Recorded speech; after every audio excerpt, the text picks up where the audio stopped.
بسم اللہ الرحمن الرحیم۔ السلام علیکم ورحمۃ اللہ وبرکاتہ۔ دوستو، آج کا جو وظیفہ ہے یہ شب برات کی رات اور شب برات کے جو دن ہے اس میں یہ وظیفہ اگر کیا جائے تو اس کے برکت سے اللہ جل شانہ مالی تمام پریشانیاں اللہ دور فرمائیں گے، اس طرح کاروباری تمام پریشانیاں اللہ جل شانہ دور فرمائیں گے، اور اس طرح جتنے بھی حاجات ہے ضروریات ہے اللہ جل شانہ پورے سال کی اور پورے زندگی کی ضروریات حاجات اللہ جل شانہ پورے فرمائیں گے۔ اور اللہ جل شانہ اس وظیفے کی برکت سے جو آدمی وظیفہ کرنے والا ہے اس کو اللہ جل شانہ عزت دے گا اور عزت کی چوٹی تک پہنچا دے گا، اس طرح اس کے اولاد کو اللہ جل شانہ عزت دے گا، اور اس کے اولاد کو اور اس کو اللہ جل شانہ کبھی بھی کسی کا محتاج نہیں بنائے گا۔ اللہ جل شانہ وہاں سے اس کو رزق دے گا جہاں اس کا وہم اور گمان بھی نہ ہو۔ اللہ جل شانہ اس کے ضروریات حاجات اپنے غیبی خزانوں سے پورے فرمائیں گے، اور تمام مصیبتیں پریشانیاں اللہ جل شانہ دور فرمائیں گے۔ اور یہ شب بارات یہ عبادت کی رات ہے، لیکن یہ رسومات ہے، رواج ہے کہ سارے لوگ مساجد میں اکٹھا ہوتے ہیں اور گپے مارتے ہیں، عبادت کرتے ہیں اکٹھے، تو یہ نہیں، بلکہ انفرادی طور پر مسجد میں عبادت کرے، گھر میں عبادت کرے، کسی بھی جگہ عبادت کرے انفرادی طور پر، اور اس میں جتنے بھی یہ رسومات ہے، رواج ہے، یہ تمام نہیں ہے، بلکہ عبادت ہے اللہ جل شانہ کے سامنے گڑ گڑانا ہے۔ وہ قرآن پڑھنے کی شکل میں ہو، قرآن پڑھ رہا ہو، کوئی ذکر کر رہا ہو، کوئی دعا کر رہا ہو، کوئی اللہ جل شانہ سے لمبی لمبی دعائیں مانگ رہا ہو، کوئی نماز میں کھڑے ہو کر لمبے لمبے رکعات پڑھ رہا ہو،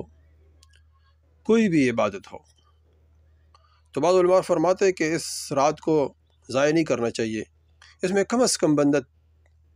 سورۃ یاسین پڑھے 3 مرتبہ، سورہ دخان پڑھے 3 مرتبہ۔ اس طرح علماء نے لکھا ہے کہ سورہ یونس یعنی دعائے یونس علیہ السلام کے دعا آیت کریمہ لا الہ الا انت سبحانک انی کنت من الظالمین، یہ پڑھے 100 مرتبہ۔ اس طرح استغفار پڑھے 100 مرتبہ، اپنے گناہوں کو اللہ کے سامنے رکھ کے وہ توبہ کرے، استغفار کرے، ندامت، درود شریف پڑھے 100 مرتبہ۔ اس کے بعد دعا مانگے اللہ جل شانہ سے، انشاءاللہ اللہ جل شانہ دعا کو قبول فرمائیں گے، اور یہ وظیفہ بھی کرے، انشاءاللہ اس وظیفے کی برکت سے اللہ جل شانہ انسان کے تمام ضروریات حاجات اپنے غیبی خزانوں سے پورے فرمائیں گے، اور اللہ جل شانہ اس کے سال کے روزی وہاں سے اللہ جل شانہ اس کے لیے بندوبست فرمائیں گے جہاں انسان کا وہم اور گمان بھی نہ ہو۔ کون سا وظیفہ ہے؟ آیات ہے سورہ ضحیٰ کی وَلَلْآخِرَةُ خَيْرٌ لَكَ مِنَ الْأُولَى، وَلَلْآخِرَةُ خَيْرٌ لَكَ مِنَ الْأُولَى، یہ آیات پڑھے 300 مرتبہ، صرف 300 مرتبہ۔ اول بھی 11 مرتبہ درود شریف پڑھے، آخر میں بھی 11 مرتبہ درود شریف پڑھے، یہ 300 مرتبہ پڑھے۔ اس کے بعد دعا مانگے، انشاءاللہ اللہ جل شانہ دعا کو قبول فرمائیں گے۔ یہ بہت زبردست رات ہے، یہ فیصلوں کی رات ہے۔ اس رات اللہ جل شانہ فرشتوں کو اللہ تمام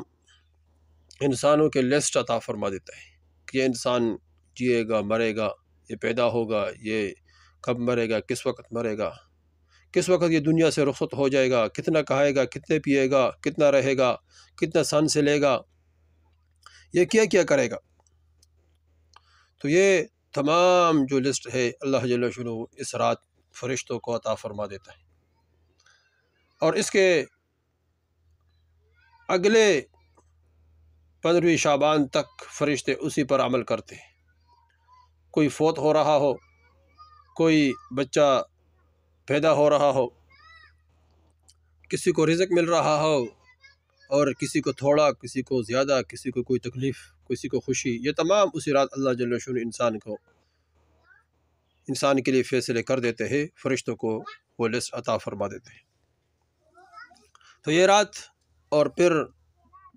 رات بھی بہت قیمتی ہے، اور پھر صبح اس کا روزہ بھی مستحب ہے، کوئی رکھے بہت اچھی بات ہے، روزہ بھی رکھے۔ تو دوستو، یہ جو وظیفہ بتایا ہے یہ خود کرے اور آگے شیئر کرے تاکہ سب کو فائدہ ہو اور سب اس رات کی رسومات سے بچ جائے۔